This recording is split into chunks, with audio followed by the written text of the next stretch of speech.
Happy New Year.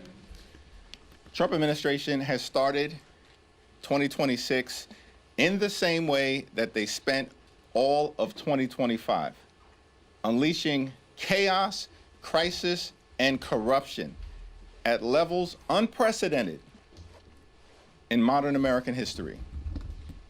The Trump administration has not done a damn thing throughout its entire time in office to make life better for the American people. Donald Trump and the administration and the Republican extremists, they promised all of 2024, when they were on the campaign trail trying to get power, that they were going to lower costs. In fact, it was Donald Trump who said costs would go down on day one of his administration. A year later, costs haven't gone down in the United States of America. Costs have gone up. The affordability crisis is not a hoax. It is very real. Housing costs out of control, grocery costs out of control, utility costs out of control, child care costs out of control, and health care costs out of control. This week, as a result of a Democratic-led effort, the House of Representatives will vote on bipartisan legislation to extend the Affordable Care Act tax credits so we can prevent tens of millions of Americans from experiencing dramatically increased premiums, copays, and deductibles this month. Increases that in some cases could result in everyday Americans paying $1,000 or $2,000 more per month. Completely and totally unacceptable in the United States of America, the wealthiest country in the history of the world. House Democrats are going to continue to fight to lower the high cost of living, fix our broken healthcare system, and make life better for everyday Americans. While Donald Trump and the administration is off starting wars, most recently connected to the unauthorized military action in Venezuela. This wasn't a law enforcement action. They're lying to the American people when they say that. It was an unprecedented military action. And yes, in fact, it is the case that Maduro is a bad guy, a dictator, someone who was not the legitimate head of government or head of state in Venezuela. We also know that the future of the Venezuelan people should be determined by the Venezuelan people, not by Donald Trump, Pete Hegseth, or Stephen Miller. Are you kidding me? These people don't even know how to run the United States of America.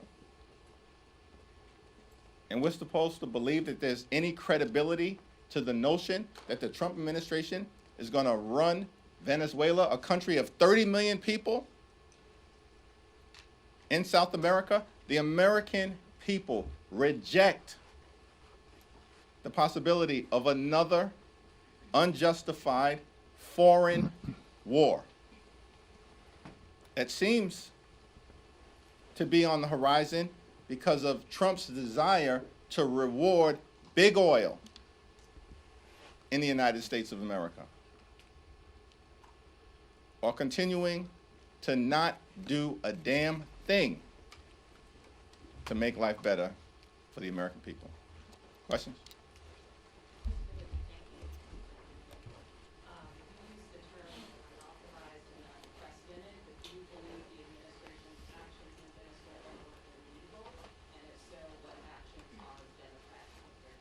We're going to have a conversation with the administration within the hour when the leaders of the House and Senate on a bipartisan basis are going to be briefed at the highest levels by so-called Secretary of Defense, Attorney General, as I understand it, Secretary of State, the Chairman of the Joint Chiefs of Staff, and the CIA Director. There are a lot of questions that need to be answered on behalf of the American people. So that's the next step that's in front of us right now. What's clear is that the administration took military action without congressional approval.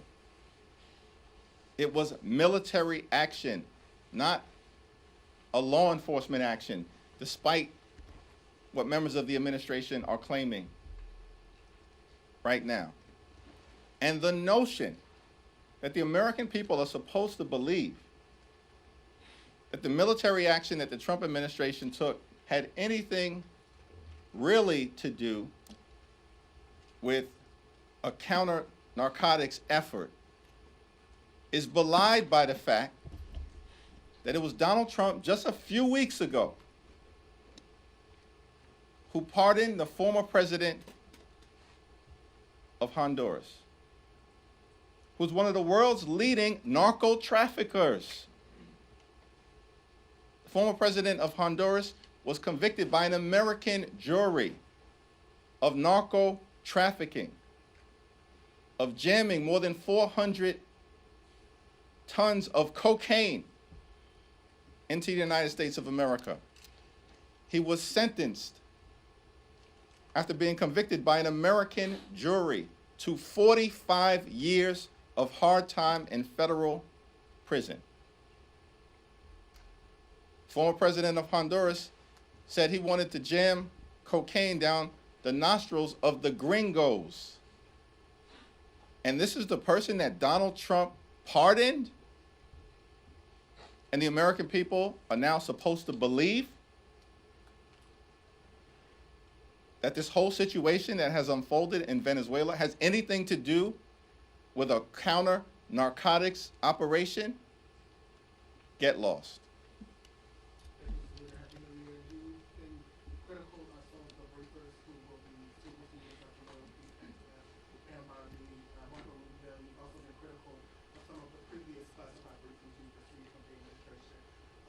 What's your level of confidence going into this particular briefing that you'll get the answers that you say you and House Democrats are seeking on behalf of the American people? And these are the same officials who have briefed you in the past and you've been critical of the information that they provide.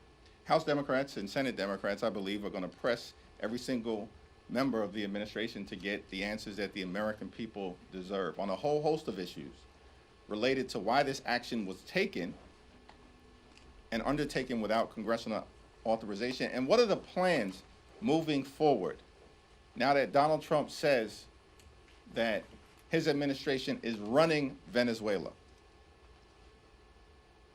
And Donald Trump had the nerve to dismiss the popular opposition leader of Venezuela. Said that she was not popular, did not have the support of the Venezuelan people. Donald Trump does not have the support of the American people. He's historically unpopular. And yet he's questioning the legitimacy of who should actually succeed the deposed former president of Venezuela. So there are a lot of questions that need to be answered today by the highest levels of the administration and later on this week when the entire House and the entire Senate will be briefed.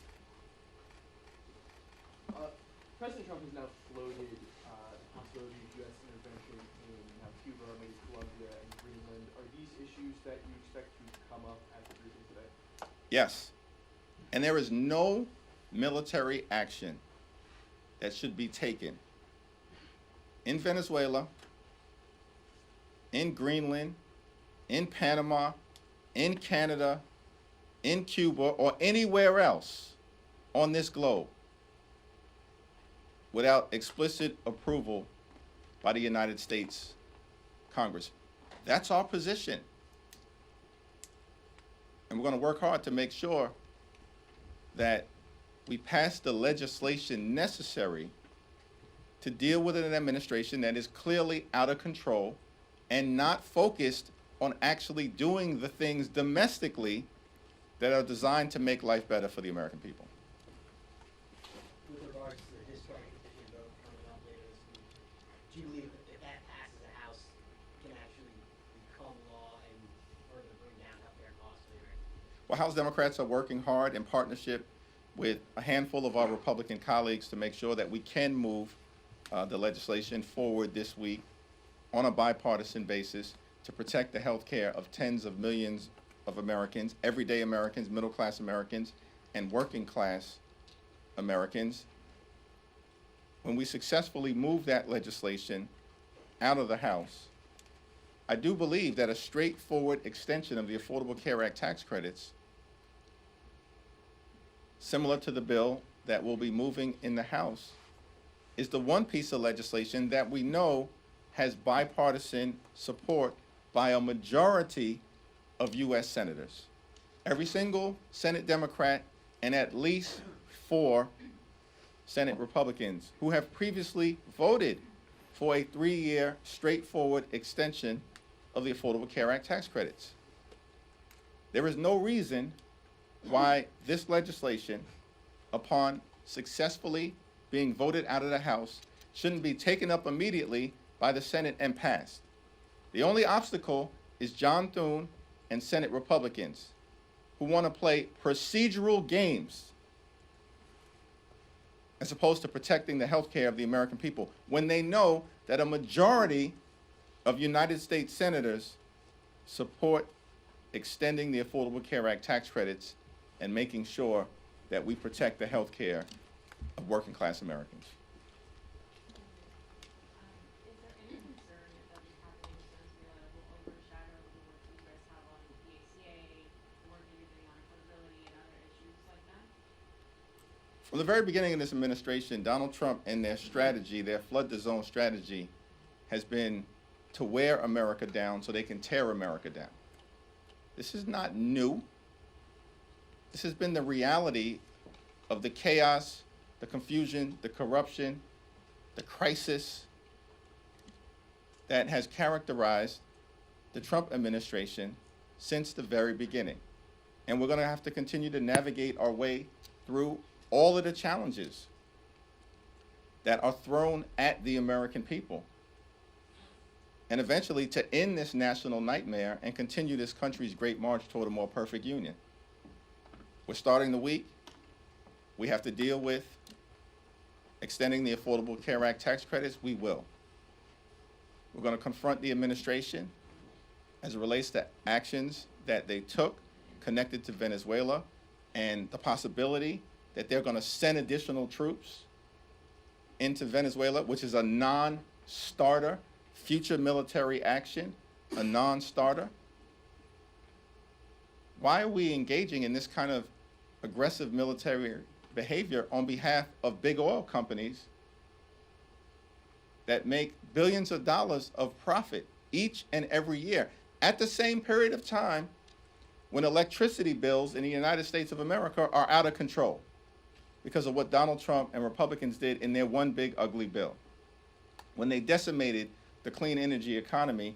And ever since that point, electricity bills have been skyrocketing across the United States of America. And instead of Donald Trump and Republicans focusing on those cost of living issues, once again, we see Republicans trying to reward their billionaire donors, just like they did in the one big ugly bill, while they were gutting Medicaid at the same period of time. Tomorrow there'll be a hearing that we hold to mark the 5-year anniversary of January 6th, a horrific attack on the United States Capitol that was part of the MAGA extremist effort to halt the peaceful transfer of power. And these people in the administration, they want to lecture the world about democracy when they're undermining the rule of law at home, as we all will be powerfully reminded about tomorrow. And here's the other thing that has to happen this week. We're going to make clear to the American people, on the one hand, the Trump administration promised to lower costs on day one. Costs haven't gone down, they're going up. The Trump tariffs are totally out of control. And as a result, everyday Americans are experiencing thousands of dollars of additional cost per year because of the Trump tariffs and the failure to keep your promise to lower costs. Here's what Donald Trump did do on day one. Pardoned hundreds of violent felons who brutally beat police officers on January 6th, and then released those serial criminals into communities all across the country, many of whom have reoffended in horrific ways, including rape, child pornography, and violent assault. And we're going to document all of that for the American people tomorrow, on the 5th year anniversary of January 6th. Thank you, Mr. Leader. Some members of your caucus have been significantly less critical of Maduro than you just were and you were in your statement. They've called his capture a kidnapping, and they have treated him as if he's the legitimate leader of the state, whereas both the former and current administrations have said that he is the illegitimate leader of Venezuela. Is it a mistake for Democrats to support Maduro's, not support Maduro's removal from power? I've been very clear about my views in terms of Maduro, his legitimacy, and the fact that he has clearly oppressed the Venezuelan people. We want a bright future for the Venezuelan people. It's a great country that's been decimated by the Maduro regime. Nobody is disputing that. But no one's also disputing the fact that the overwhelming majority of Americans do not support another failed foreign war, putting our men and women in uniform at risk. And the American people certainly do not support the notion that Donald Trump and his cronies like Stephen Miller, who's a joke and a toxic embarrassment, are going to run Venezuela, a country of 30 million people. Are you kidding me? They're talking about making Venezuela great again. They haven't been able to make America great again. America's a wonderful country. We have challenges that we have to solve on behalf of working class folks in this country. And the Trump administration, throughout this previous year, into this year, has failed to do a damn thing to make life better for everyday Americans. And perhaps they should actually take heed of the fact that the American people, in election after election after election, are rejecting them, rejecting their extremism, and embracing the Democratic commitment to addressing the affordability crisis, as opposed to Republicans continuing to jam their failed extremism down the throats of the American people. Things just continue to go from bad to worse as it relates to the administration. Hopefully this week, as a result of Democratic leadership, in partnership with some of our Republican colleagues who are prepared to do the right thing on extending the Affordable Care Act tax credits, we can deliver some good news for the American people.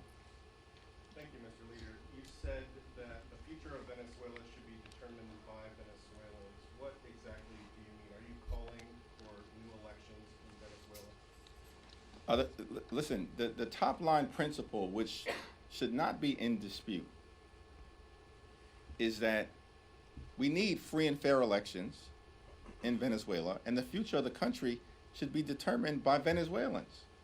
And we know that there will be many Venezuelan Americans here in this country that have a substantial interest and stake in making sure that they bring about a bright future in Venezuela.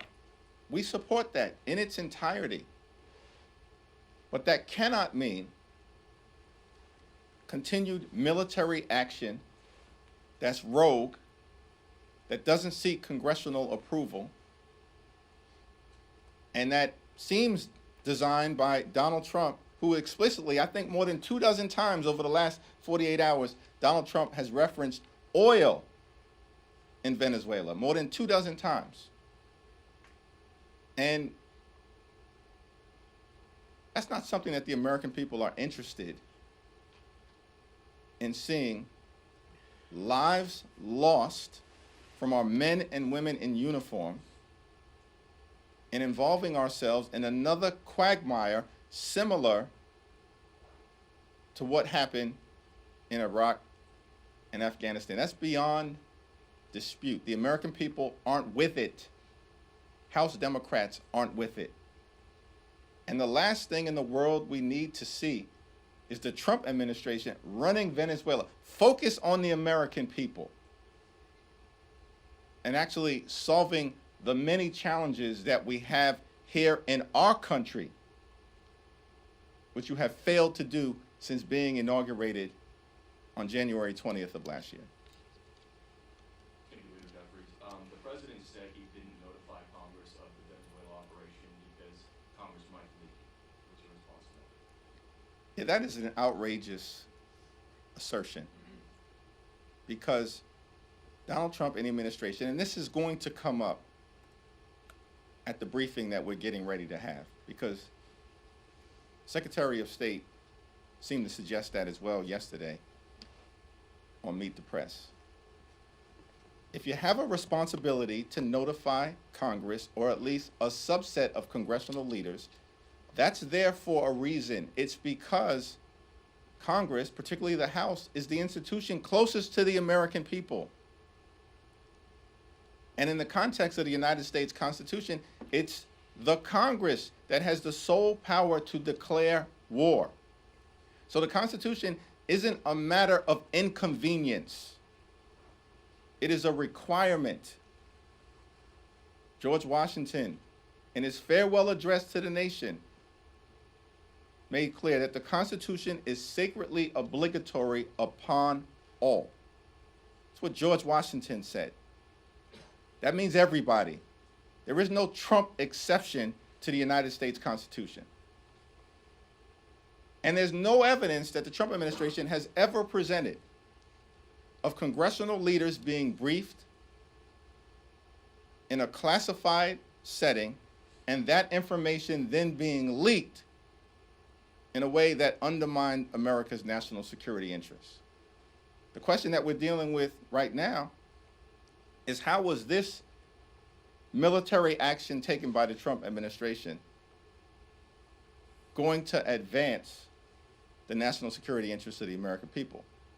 We still don't have any answers as it relates to what should be a fundamental guiding principle whenever this type of extraordinary military action is taken. Congressman Pat Ryan, and some other members of your party have insinuated that the Trump administration, particularly Secretary of State Rubio, lied to Congress in December about the administration's war aims in the last parliamentary period. Do you believe that the administration has lied? The administration certainly is going to have to try to reconcile its prior statements that were both publicly made and made directly to Congress, that regime change was not an aim of this administration. That's what they said. Regime change was not what was behind the military strikes that have been taking place off the coast of Venezuela for the last several months. While at the same period of time, over the last several months, they were planning this extensive military operation. And so, it's a very reasonable question that needs to be asked. Did the administration lie to the United States Congress by saying that regime change was not a goal, while at the same time they were preparing to go get Maduro and execute regime change? And that certainly is going to be what the Congress is going to confront, at least on the Democratic side, the administration about 30 minutes from now in that classified briefing for congressional leaders, and later on this week when they come before the entire Congress. Question on the freedom minibus that was released. What are your thoughts on that? Is this a sign that Congress is taking power with those coming from DOJ, simply allowed to do it? Yeah, we'll have Rosa DeLauro did a tremendous job. Democratic appropriators, working in a bipartisan way, did a tremendous job. I haven't had an opportunity to review the package in its entirety, but it's supported strongly by Rosa DeLauro for very sound reasons. We'll discuss it on Wednesday morning as a caucus, but it's on a very positive trajectory. Happy New Year. You mentioned the need for action in response to Democrats' possible legislation. Obviously, 3 Democrats last year introduced 4 power resolutions. Some of those could be coming up for a vote. I'm curious where you still have to talk to Congress, but stand on those. And on government funding, there's still a defense appropriations bill. Are House Democrats having a discussion of possibly demanding withholding funds, who knows what else, in that bill to get support, Democratic support on that funding? Well, we'll cross the bridge with respect to the defense appropriations bill when we get to it at some point soon. We got to get these 3 current bills that will be on the floor later on this week through the House over to the Senate, and then if there's bipartisan support in both chambers, to President Trump's desk. But I think it certainly, is the case. There's real concern as it relates to the need for congressional action connected to our sole power to declare war. No further military action should be taken in Venezuela or anywhere else without explicit congressional approval. And we need to legislate that, because otherwise we certainly cannot rely upon the administration simply to do the right thing. It's going to be interesting if they try to maintain, and the Attorney General apparently is going to be in this briefing, that this is a law enforcement operation. Explain to me, I'm trying to figure this out. This is a law enforcement operation that involved an elite unit of the military, Delta Force. It involved at least 150 different military planes, aircraft, and helicopters. It involved dozens of naval ships off the coast of Venezuela. It's action that apparently involved thousands of troops in different ways throughout the region. It involved direct military strikes in Venezuela. And we're supposed to believe this was a law enforcement action? Make it make sense. It does not. It was military action without explicit approval by the United States Congress, which is why the Congress needs to act this week. Thanks. Thank you, Leader. So with the removal of Maduro from office, do you believe that the United States and Venezuela are in a safer place than they were before, or is it worse? It remains to be seen what the situation is going to be in Venezuela, because the Trump administration has no plan. In fact, Donald Trump's plan is to say to the American people, he's running Venezuela. Marco Rubio or Pete Hegseth or Stephen Miller apparently are running Venezuela. Come on. That is not a serious statement. It's a very dangerous one. And the American people want no part of the Trump administration running a different country. It's in violation of international law, the notion that the Trump administration are going to run a sovereign nation of 30 million people in South America. And so the future of Venezuela is uncertain. And there's chaos, there's danger, there's uncertainty, there's crisis that may befall the country if the situation is not managed correctly. The future of Venezuela should be determined by the Venezuelan people, period, full stop. In terms of whether America is better off,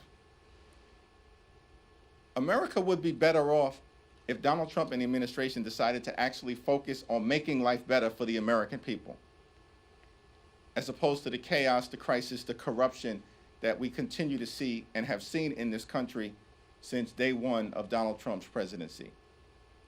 House Democrats are determined to make life better for the American people. We believe in this country, when you work hard and play by the rules, you should be able to live an affordable life, a comfortable life, live the good life, not too complicated. Good paying job, good housing, good health care, good education for your children, and a good retirement. We need to lower the high cost of living. We need to fix our broken healthcare system, and we definitely need to clean up the corruption that we continue to see in real time from this administration, so we can deliver a country that actually works for everyday Americans. Thank you, everyone.